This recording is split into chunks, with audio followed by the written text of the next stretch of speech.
ஸ்ரீலங்கா அரசாங்கம் தொடர்ச்சியாக தமிழருடைய நிலத்தினை சிங்கள பௌத்த ஆக்கிரமிப்புகளால் தொடர்ச்சியாக திட்டமிட்ட வகையில் தமிழர்களுடைய குடிப்பெரும்பான்மையினை திட்டமிட்ட வகையில் மாற்றியமைக்கும் நோக்கோடு தொடர்ச்சியாக அபகரித்து வருகின்றார்.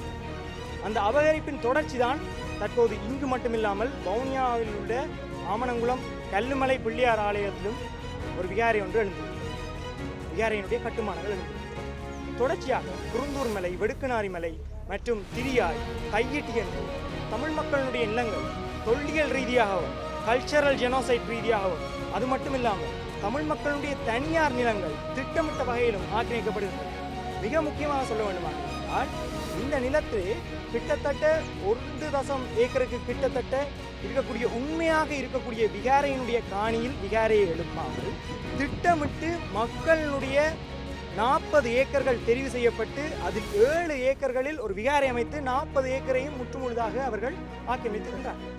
மக்களுடைய நிலங்களை விடுவிப்பதாக இருந்தால் ஒரே கட்டமாக விடுவிக்கலாம் தானே, இதற்காக 4 கட்டமாக விடுவிக்க வேண்டும்? அதாவது மக்களுடைய தற்போதைய போராட்ட வலுவை குறைக்கும் வகையில் 4 கட்டமாக விடுவிப்போம் என்று சொல்லி காலம் தாழ்த்தி மீண்டும் திரும்பவும் அதே பௌத்த ஆக்கிரமிப்புக்குள்ளேயே நகர்த்துவதற்கான திட்டமிடலாகவே நாங்கள் பல்கலைக்கழக சமூகமாக இதனை எதிர்நோக்கின்றோம். அவர் பல்கலைக்கழகத்தை விமர்சிக்கின்றார். நாங்கள் இதில் மிக தெளிவாக சொல்கின்றோம், பல்கலைக்கழகம் விமர்சிக்கிறது ஒரு தகுதி வேணும். நாங்கள் சும்மா கண்டம் போறவனையெல்லாம் விமர்சித்து கொண்டிருக்க மாட்டோம். எங்கள்கிட்ட நிறைய ஊடகங்கள் மீடியாக்கள் வந்து கேட்டுட்டோம். இதற்கு நீங்கள் என்ன பதிலடி கொடுக்க போகிறீங்க? இவ்வளவு பேர் ஒரு 5 பேர் கை செய்த பிறகுதான் இவ்வளவு படியங்களும் இன்றைக்கு வந்திருக்காங்க. இவ்வளவு படியங்களும் வந்திருக்காங்கன்றா அவங்க கொத்து ரொட்டிக்கும் இல்லாட பியருக்கு மாட்டேங்க வந்திருக்காங்க. பல்கலைக்கழகத்தை விமர்சிக்கணும்னா ஒரு தகுதி வேணும்.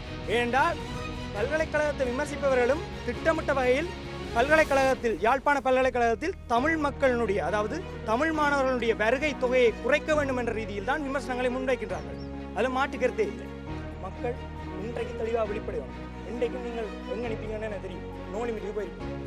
இதே மாதிரி தான் எங்களுடைய மக்களை மடமாற்றுறதுக்கு இன்றைக்கு நிறைய டிஸ்ட்ராக்ஷன்ஸ், நிறைய கவன இனங்கள் நிறைய பேர் முன்னெடுக்கிறாங்க.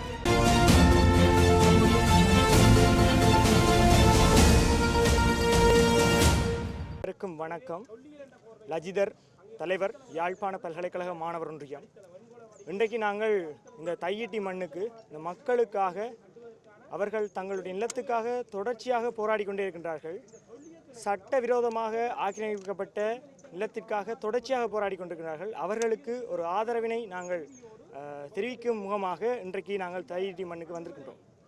மிக முக்கியமாக சொல்ல வேண்டுமாக இருந்தால் இந்த ஸ்ரீலங்கா அரசாங்கம் தொடர்ச்சியாக தமிழருடைய நிலத்தினை சிங்கள பௌத்த ஆக்கிரமிப்புகளால் தொடர்ச்சியாக திட்டமிட்ட வகையினில் தமிழர்களுடைய குடிப்பெரும்பான்மையினை திட்டமிட்ட வகையில் மாற்றியமைக்கும் நோக்கோடு தொடர்ச்சியாக அபகரித்து வருகின்றார்கள். அந்த அபகரிப்பின் தொடர்ச்சி தான் தற்போது இங்கு மட்டுமில்லாமல் வவுனியாவில் உள்ள ஆமணங்குளம் கல்லுமலை பிள்ளையார் ஆலயத்திலும் ஒரு விகாரை ஒன்று எழுந்திருக்கின்றது. விகாரையினுடைய கட்டுமானங்கள் எழுந்திருக்கின்றது. தொடர்ச்சியாக குருந்தூர் மலை, வெடுக்குநாரி மலை மற்றும் திரியாய், கையிட்டி என்று தமிழ் மக்களுடைய நிலங்கள் தொல்லியல் ரீதியாகவும் கல்ச்சரல் ஜெனோசைட் ரீதியாகவும் அது மட்டுமில்லாமல் தமிழ் மக்களுடைய தனியார் நிலங்கள் திட்டமிட்ட வகையிலும் ஆக்கிரமிக்கப்படுகின்றன.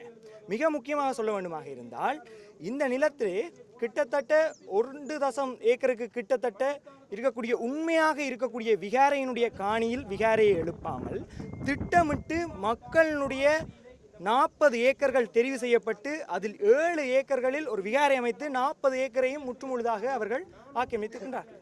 தற்போது அவர்கள் இந்த பிரச்சனை பூதாகரமானவுடன் மிக தெளிவாக மக்கள் விளங்கிக் கொள்ள வேண்டும். நைனாதீவு விகாராதிபதி மற்றும் ஆரியகுல விகாராதிபதி அவர்கள் மக்களுக்காக தெரிவித்திருக்கின்றார்கள் என்னென்றால் இது சட்டவிரோதமாக கட்டுப்பட்ட விகாரை, இது பாவச் செயல் என்பதனை, இது மிக பெரும் தவறு என்பதனை அவர்கள் மிக அழுத்தம் திருத்தமாக தெரிவித்திருக்கின்றார்கள். தற்போதைய நிலையில் 4 கட்டமாக தாங்கள் அவர்களுடைய மக்களுடைய நிலங்களை விடுவிப்பதாக அரசாங்கம் பேச்சுவார்த்தையில் ஈடுபட்டுக் கொண்டிருக்கின்றார்கள். மக்களுடைய நிலங்களை விடுவிப்பதாக இருந்தால் ஒரே கட்டமாக விடுவிக்கலாம் தானே, இதற்காக 4 கட்டமாக விடுவிக்க வேண்டும்? அதாவது மக்களுடைய தற்போதைய போராட்ட வலுவை குறைக்கும் வகையில் 4 கட்டமாக விடுவிப்போம் என்று சொல்லி காலம் தாழ்த்தி மீண்டும் திரும்பவும் அதே பௌத்த ஆக்கிரமிப்புக்குள்ளேயே நகர்த்துவதற்கான திட்டமிடலாகவே நாங்கள் பல்கலைக்கழக சமூகமாக இதனை எதிர்நோக்கின்றோம்.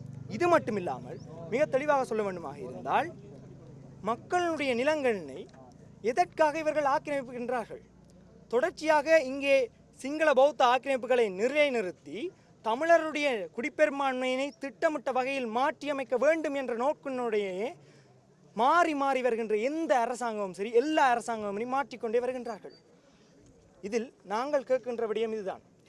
என்னவென்றால், இந்த அரசாங்கத்தினை எங்களுடைய மக்கள் ஏதோ ஒரு வகையில் இவர்கள் இனவாதமற்று செயற்படுவார்கள், மக்களுக்காக நடப்பார்கள் என்று நம்பித்தானே வாக்களித்தார்கள். அந்த நம்பிக்கைக்கான வாக்குகள் எல்லாம் இன்றைக்கு வந்து முற்றுமுழுதாக ஏமாற்றமாக மாறி இருக்கின்றது. இதற்கான பதில் என்ன? இது மட்டுமில்லாமல் இன்றைய போராட்டத்தினையும் திசை திருப்பும் வகையினில் அரசாங்கத்திற்காக வேலை பார்க்கக்கூடிய சில அரச முகவர்கள், மிக தெளிவாக சொல்ல வேண்டுமா என்றால் அரச முகவர்கள் இந்த போராட்டத்தையும் நாங்கள் இன்றைக்கு தையிட்டி விகாரையை இடிக்க புறப்பட்டோம் என்று பொய்யாக ஒரு செய்தியை he wrongly declared and wrongly informed that today we are going to break the vihara, but we are not here to break the vihara, we are here to make the peaceful protest.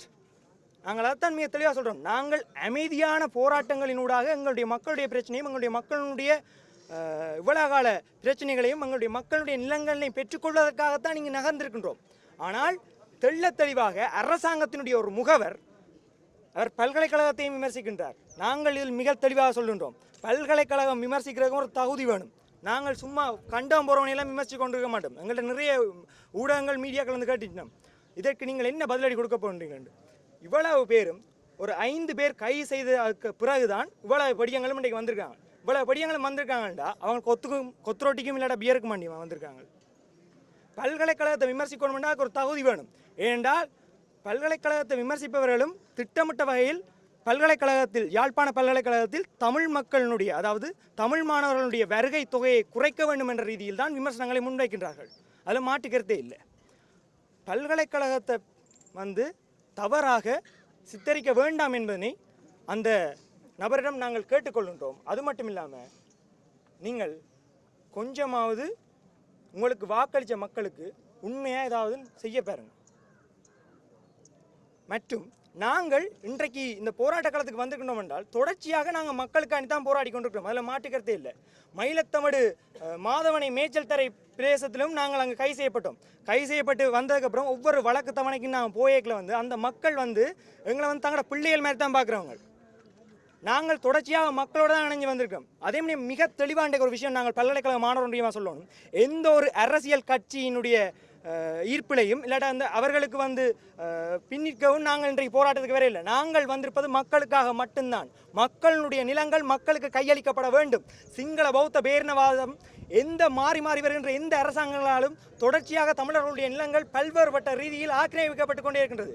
இதை குறித்து யார் கேள்வி எழுப்புவது? இதை குறித்து பல்கலைக்கழக சமூகமாக படிக்கின்ற மாணவர்களாக அந்த மக்களுக்குலேருந்து தான் நாங்கள் வரோம். அந்த மக்கள பிள்ளையெல்லாம் நாங்கள்லாம் கேள்வி கேட்கணும். நாங்கள் கேள்வி கேட்கலான்னு இங்கே யாருமே சொல்லலாது.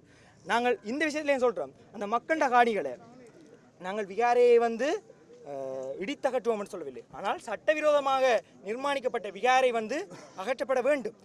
அதையும் தாண்டி மிக முக்கியமாக மக்களுடைய காணிகள் மிக தெளிவாக அவ்வளவு காணிகளையும் இந்த அரசாங்கம் உடனடியாக விடுதலை செய்ய வேண்டும். மக்களுடைய காணிகளை மக்களுக்கு கொடுத்து விடுங்கள். தொடர்ச்சியாக எத்தனை காலத்துக்கு தான் அவங்க போராடி கொண்டிருப்பாங்க? போராடி அவர்கள் களைப்படைந்து விட்டார்கள்.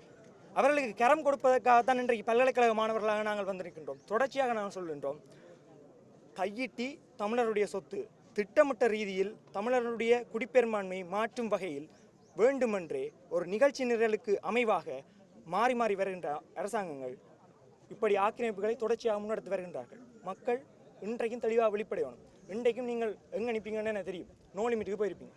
இதே மாதிரி தான் எங்களுடைய மக்களை வந்து மடமாற்றுறதுக்கு வந்து இன்றைக்கு நிறைய டிஸ்ட்ராக்ஷன்ஸ், நிறைய கவன இனங்கள், நிறைய பேர் வந்து முன்னெடுக்கிறார்கள். மிக தெளிவாக சொல்கிறோம், கொஞ்சம் சிந்திக்கக்கூடிய, எங்களுடைய நிலத்தை பற்றி சிந்திக்கக்கூடிய மக்களாக இருங்கோ. தமிழ் தேசியம் என்பது நிலம், இனம், மொழி, அரசியல், இந்த 4 தூண்களாலேயும் மிக முக்கியமாக கட்டமைக்கப்பட்டது. அதை முதல் மக்கள் வந்து விளங்கிக் கொள்ளணும். இன்றைக்கு அரசியல் கட்சிகள் வந்து வெறும் அரசியலை மட்டும் பிடிச்சு தொங்கிக் கொண்டிருக்கிறார்கள். இந்த மிச்ச 3ஐயும் வந்து அவர்கள் எவ்வளவு தூரம் பார்க்குறார்கள் என்று தெரியல. அதற்காகத்தான் நாங்கள் நிற்கிறோம். நிலம் என்றது ஒரு அரசியல், நிலம் என்பது ஒரு உரிமை, நிலம் என்பது மக்களுடைய உரிமை. நிலத்தை வச்சு தான் நீங்கள் யார் அதிகாரம் அதிகமாக இருக்கின்றதோ அதிகாரம் குறைவாக இருக்கின்றது தீர்மானிக்கப்படுது. உலக அரங்கில் நீங்கள் எங்கேயும் எடுத்து பார்க்கலாம். நாங்கள் சிந்தனை தெளிவோட இங்கே இருக்கிற ஒவ்வொரு படியனும் எதற்காக போராடுகின்றோம் என்ற தெளிவோடு தான் இந்த களத்துக்கு இறங்கி வந்திருக்கோம். எங்களுக்கு தொடர்ச்சியாக ஊடகங்கள் கேட்டுக்கொண்டிருந்தவையில் ஒரு எதிர்கருத்தோட தெரியுங்க உண்டு. நாங்கள் இந்த போராட்ட களத்தில் நிற்கிறார்கள், சமூக வலைத்தளங்களில் நிற்கிறார்கள் இல்லை. அதை முதல் வடிவாக வழங்கி கொள்ளுங்க. நாங்கள் மக்களுக்காக தான் நிற்போம். திரும்பவும் சொல்கிறோம், மக்களுடைய காணிகள் இதே போன்று தொடர்ச்சியாக அத்துமீறப்படுமாக இருந்தால் நாங்கள் மக்களுக்காக எப்போவுமே போராடுவோம். மக்களுக்காகத்தான் மாணவர்கள், அதில் எந்த விதமான மாற்று கருத்துமே இல்லை. மக்களுடைய காணிகளை தற்போதைய அரசாங்கம் திட்டவட்டமாக அவர்களுக்கு உடனடியாக விடுதலை செய்ய வேண்டும் என்று, காலம் தாழ்த்தாமல் உடனடியாக விடுதலை செய்ய வேண்டும் என்று தாழ்மையுடன் கேட்டுக்கொள்கிறோம். நன்றி, வணக்கம்.